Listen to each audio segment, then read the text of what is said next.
पहाड़ों की रानी शिमला ने ओढ़ ली बर्फ की सफेद चादर। गौशाला में फंदे पर लटका मिला व्यक्ति। थोड़े समय बाद शुरू होगी मंत्रिमंडल की बैठक। 13 वर्षीय नाबालिग घर से लापता। ट्रक ने बाइक को मारी टक्कर। 1,36,000 कर्मचारियों को मिलेगी पुरानी पेंशन। हिमाचल प्रदेश की राजधानी व पहाड़ों की रानी शिमला ने बर्फ की सफेद चादर ओढ़ ली है। वीरवार देर रात से ही नारकंडा, कुफरी और शिमला में बर्फबारी हुई। मौसम विज्ञान केंद्र ने पहले ही बर्फबारी और बारिश को लेकर अलर्ट जारी किया था, जिसका असर पूरे हिमाचल प्रदेश में देखने को मिला।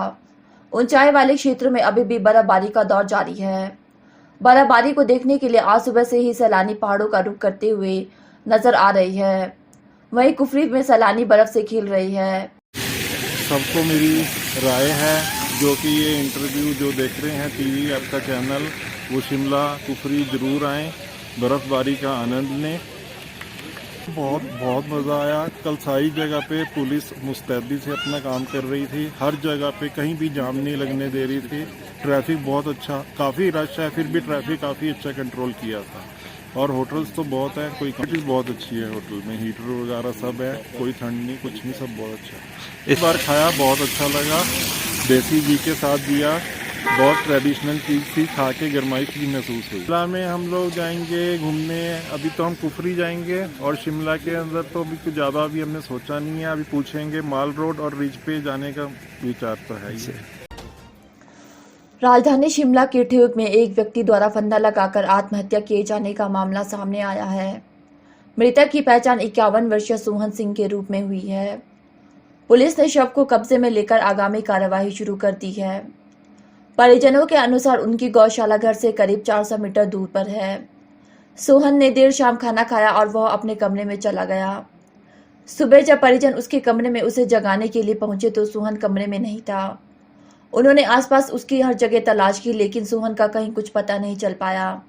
इसी बीच परिजन जब गौशाला पहुंचे तो उनके पैरों तले से जमीन खिसक गई।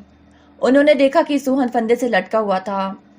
इसके बाद इसकी सूचना पुलिस को दी गई। पुलिस को सूचना मिलते ही पुलिस की टीम मौके पर पहुंची और उन्होंने शव को कब्जे में लिया। उधर मामले की पुष्टि करते हुए ठियोग सिद्धार्थ शर्मा ने बताया कि पुलिस ने परिजनों के बयान दर्ज कर मामले की जांच शुरू कर दी है। फिलहाल व्यक्ति द्वारा खौफनाक कदम क्यों उठाया, इसका अभी तक पता नहीं चल पाया है। आप सभी को लोहड़ी की शुभकामनाएं। राज्य सचिवालय की ये तस्वीरें हैं।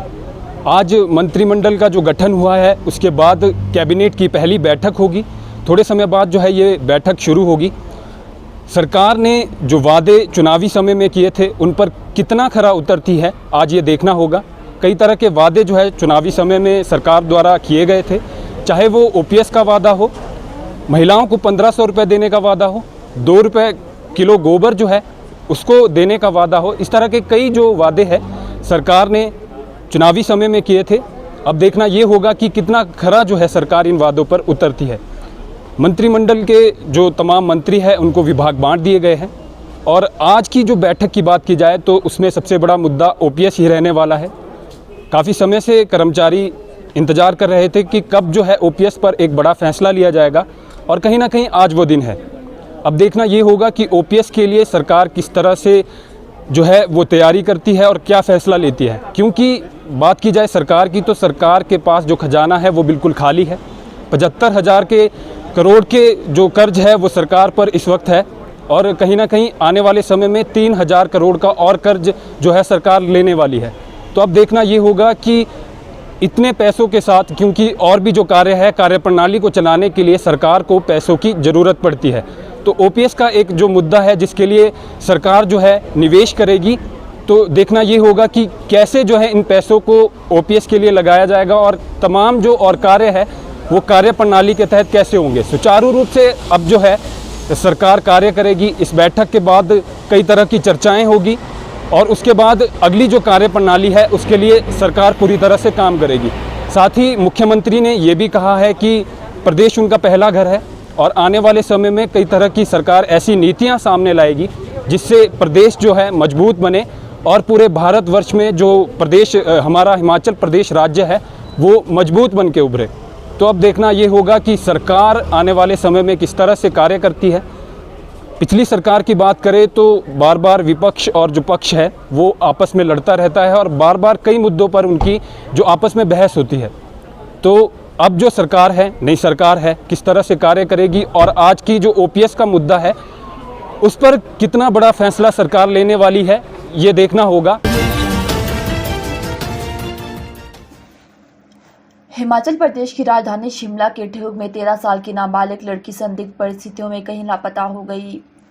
नाबालिग के पिता ने यह बात ठियोग थाना में शिकायत दर्ज करवाई है। पुलिस ने आईपीसी की धारा 363 के तहत मामला दर्ज कर आगामी कार्रवाई शुरू कर दी है। प्राप्त जानकारी के अनुसार पुलिस को दी गई शिकायत में नाबालिग के पिता ने बताया कि वह घर से बाहर कुछ काम के लिए गए हुए थे, परंतु जब वह घर लौटे तो देखा कि उनकी बेटी वहां मौजूद नहीं थी। नाबालिग के पिता यह देखकर घबरा गए, जिसके बाद उन्होंने अपनी बेटी की हर जगह तलाश की और बाद में उन्होंने गांव और रिश्तेदारों में भी पूछताछ की, लेकिन उसका कहीं कुछ पता नहीं चला। वहीं पुलिस ने नाबालिग के पिता की रिपोर्ट पर लड़की की गुमशुदगी का मामला दर्ज कर उसकी तलाश शुरू कर दी है। हिमाचल प्रदेश के जिला सोलन में पेश आए एक दर्दनाक सड़क हादसे में महिला की मौके पर ही मौत हो गई, जबकि उसका पति बुरी तरह से जख्मी हुआ है। हादसा सोलन जिला के औद्योगिक क्षेत्र बद्दी में गैस प्लांट के पास पेश आया। सुनील कुमार अपनी पत्नी पिंकी देवी के साथ बाइक पर जा रहा था। इसी दौरान जैसे ही वह मेन रोड बद्दी बरोटीवाला पर पहुंचे तो एक तेज रफ्तार ट्रक ने बाइक को पीछे से जोरदार टक्कर मार दी। ट्रक की टक्कर से बाइक सवार दोनों पति पत्नी नीचे गिर गए और बुरी तरह से जख्मी हो गए। इस दौरान पिंकी देवी के ऊपर से ट्रक का टायर गुजरा, जिससे उसने मौके पर ही दम तोड़ दिया। उधर डीएसपी प्रियंका गुप्ता ने मामले की पुष्टि करते हुए बताया कि ट्रक की चपेट में आने से बाइक सवार महिला की मृत्यु हुई है, जबकि एक अन्य घायल हुआ है। उन्होंने बताया कि घायल की शिकायत के आधार पर पुलिस ने आरोपी ट्रक चालक के खिलाफ तेज रफ्तारी और लापरवाही से वाहन चलाने पर केस दर्ज कर लिया है। सुक्खू सरकार ने आज हिमाचल प्रदेश के लाखों कर्मचारियों को बड़ी सौगात दी। बता दें कि आज प्रदेश के मुख्यमंत्री सुखविंदर सिंह सुक्खू की अध्यक्षता में प्रदेश सचिवालय में कैबिनेट बैठक का आयोजन किया गया। इस बैठक में ओपीएस बहाल करने का निर्णय लिया गया, जिसमें अब प्रदेश के लाखों कर्मचारियों को बड़ी राहत मिली है। बता दें कि ओपीएस बहाली के लिए प्रदेश के कर्मचारी लगातार मांग उठा रहे थे। सरकार ने भी कर्मचारियों को ओपीएस बहाली का आश्वासन दिया था। ऐसे में शुक्रवार को हुई कैबिनेट बैठक में ओपीएस बहाल कर दी गई है। वहीं पुरानी पेंशन बहाली को लेकर कर्मचारियों में खुशी का माहौल है। मुख्यमंत्री ने सचिवालय के बाहर एनपीएस कर्मचारियों को संबोधित करते हुए कहा कि ओपीएस कर्मचारियों का हक है। कांग्रेस ने अपने वादे के मुताबिक ओपीएस बहाल कर दी है। उन्होंने कहा कि आज ही ओपीएस बहाली की अधिसूचना भी जारी कर दी जाएगी।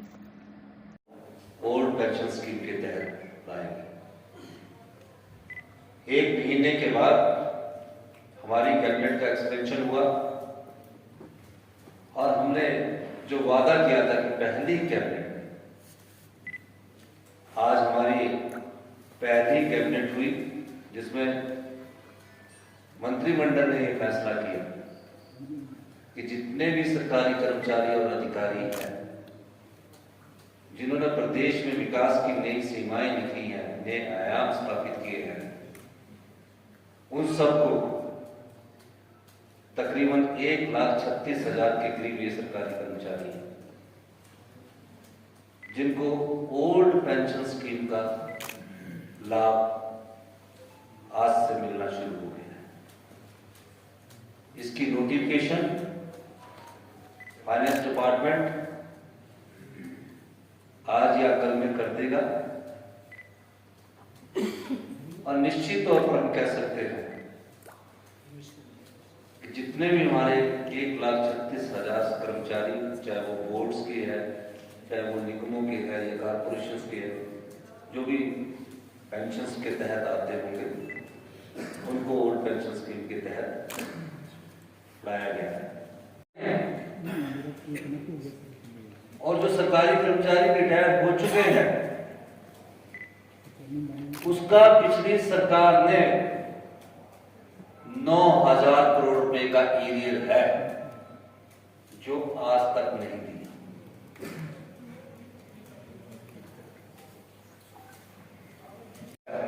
जो नौकरी लगे अभी उनकी सैलरी का जो एरियल हिमाचल प्रदेश सरकार को देना। पेंशन वाले जो सरकार में काम कर चुके हैं, रिटायरमेंट की जिंदगी जी रहे हैं, उनका 5,226 करोड़। और जो अभी 6 पे कमीशन लागू हुआ उसका डीए तकरीबन 1,000 करोड़। तो पिछली भारतीय जनता पार्टी की सरकार हमारी झोली में 11,000 करोड़ की अदायगी जो हमने अपने सरकारी कर्मचारियों को करनी है वो डाल कर गई।